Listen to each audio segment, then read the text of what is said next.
Human error. That's what St. Louis Mayor Kara Spencer is blaming for why the warning sirens did not go off on Friday when a deadly EF3 tornado hit the city. 5 on your side's Laura Barcheski is looking into what happened and what is being done to make sure it doesn't happen again. Laura.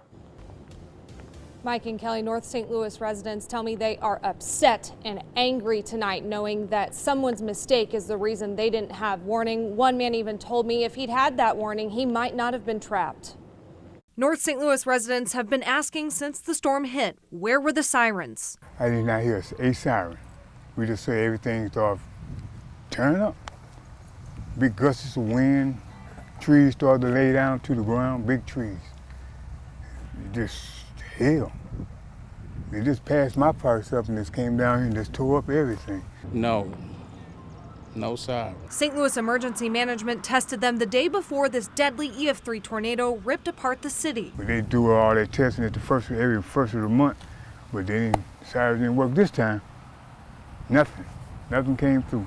I heard them the day before, but I ain't heard nothing. Do you think if you would have heard the sirens that would have made a difference?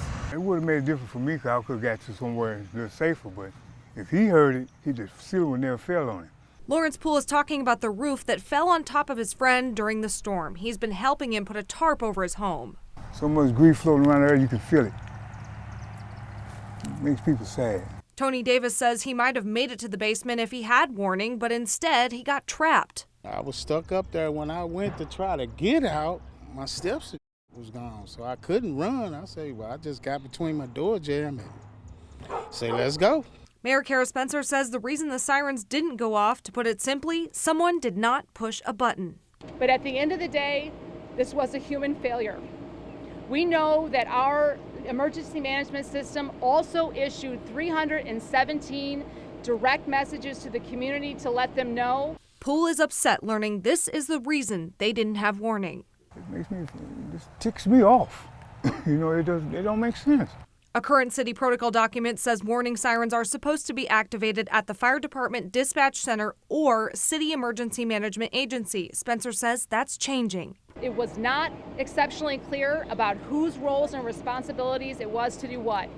It is now my responsibility and my role to ensure that moving forward, this protocol is crystal clear, and it is. This protocol is calling for our fire department, who is staffed 24 hours a day, to issue those warnings. Mayor Spencer says she takes full accountability for this failure and has full confidence that the St. Louis City Fire Department will be able to activate any sirens in the future. Reporting live in St. Louis, Laura Barcheski, 5 on your side.